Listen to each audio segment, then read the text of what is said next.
जम्मू कश्मीर जैसे एक छोटे से यूनियन टेरिटरी में जहाँ न पानी का पैसा आता है न बिजली का, और हाउस टैक्स में अगर नॉमिनल लगा दिए देश में सबसे कम तो हल्ला अलग से होता है। चाहिए सब सेवा का कोई पैसा हम न दें। मैं समझता हूं कि इस पर सबको विचार करने की आवश्यकता है। जनता सर्वोपरि है, जनता के हितों का ध्यान रखना ये प्रशासन की जिम्मेदारी है। लेकिन जो सक्षम लोग हैं अगर वो सेवाओं के लिए शुल्क नहीं देंगे, अब आईफोन खरीदने के लिए पैसा है, डेटा इस्तेमाल करने के लिए पैसा है, दिन भर वीडियो और गेम के लिए भी पैसा है। मुझे लगता है कि इस पर आप सबसे, मैं इसलिए भी ये बात कह रहा हूं कि सबको एक विचार करके कैसे चलना है, इसका एक रास्ता बनाना होगा। लुल्लू साहब ने आपको विस्तार से बताया है कि इसके कारण हमारी जीडीपी को कितना लाभ होने वाला है। और मैं मानता हूं कि जम्मू कश्मीर देश का पहला यूटी या राज्य बन गया है जो इस बड़े पैमाने पर एग्रीकल्चर और एलाइड सेक्टर में इतना बड़ा रिफॉर्म कर रहा है। और वाइस चांसलर साहब ने बताया 21 तारीख को कोशिश हो रही है कि हमारे जो इंस्टीट्यूशंस हैं वो भी अब इंटरनेशनल स्टैंडर्ड के हो जाएं, चाहे वो इसकास्ट कश्मीर हो, इसकास्ट जम्मू हो या बाकी हमारी यूनिवर्सिटीज़ हों। इसकी भी चर्चा हो रही है। उसमें एक बात देश के विदेश मंत्री ने उस दिन कही थी, जयशंकर जी ने, फूड सिक्योरिटी की। और अब फूड सिक्योरिटी से दुनिया आगे सोच रही है कि ऐसी फूड सिक्योरिटी जिसमें प्रोटीन भी। और ये गौरव भारत को हासिल है कि आज संयुक्त राष्ट्र संघ ने अगर 2023 को मिलेट ईयर घोषित किया है तो उसमें भारत का बड़ा भारी प्रयास है।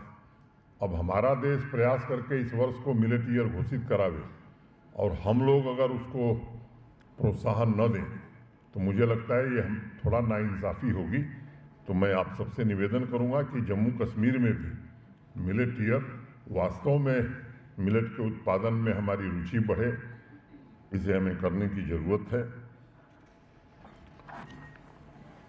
किसान भाइयों की निर्भरता को कैसे आत्मनिर्भरता में परिवर्तित किया जाए, एक दो क्रॉप की निर्भरता को कैसे खत्म करके रोड मैप ऐसे प्रोजेक्ट बनाए जाएं जिनसे और ज़्यादा वो पैदावार कर सकें। अभी कुछ दिन पहले बैंकों के प्रतिनिधियों के साथ आप में से अनेक लोग गवाह हैं, हम लोगों ने एक बैठक करी थी। तो जहां सरकार फंड का इन्फ्यूजन कर रही है, वहीं बैंकों से भी निरंतर हम संपर्क कर रहे हैं कि कृषि क्षेत्र और एलाइड सेक्टर को अधिक से अधिक क्रेडिट लिंकेज, जो नेशनल लेवरेज है वो तो प्राप्त करना ही है, अभी उससे हम काफ़ी पीछे हैं। और उस दिन मैंने एक बात कही थी कि रीजन वाइज, डिस्ट्रिक्ट वाइज सबको अधिक से अधिक मिले, इसकी हम कोशिश कर रहे हैं। मैं फिर से आप सबको इस बात की बधाई देता हूं। और जो ग्रोथ रेट हमने लक्ष्य रखा है कि अभी 2% से हमको 11-11%, मैं मित्रों में कोई एग्रीकल्चरल साइंटिस्ट नहीं हूँ, लेकिन पता नहीं क्यों मुझे लगता है कि ये बड़ा कंजर्वेटिव अप्रोच इन लोगों ने रखा है। जो जीडीपी का कंट्रीब्यूशन है और जो ग्रोथ रेट है, अगर ईमानदारी से और सही में हमने इसको इम्प्लीमेंट कर लिया तो यकीन मानिए 12% के ऊपर ही हमारी एग्रीकल्चरल ग्रोथ होगी और कंट्रीब्यूशन भी बड़ा होगा। एग्रीकल्चर और एलाइड सेक्टर के लगभग हर एक प्रोजेक्ट के लिए टाइमलाइन, कुल लागत, कुल रोजगार, किसान भाइयों की आमदनी में होने वाला इजाफा, हर एक पहलू का खाका उसमें खींचा गया है। और हमारा संकल्प और विजन ये दोनों बड़ा स्पष्ट है और हौसले बुलंद है हमारे एग्रीकल्चर और एलाइड सेक्टर के हमारे सभी सहयोगियों का।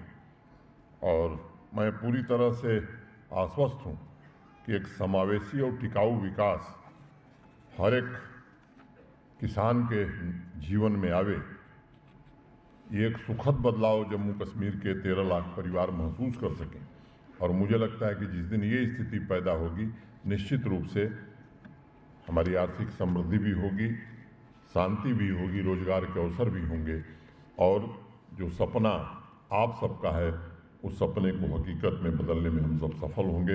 इतनी ही बात कहता हुआ मैं आप सबके प्रति हृदय से कृतज्ञता ज्ञापित करता हूं।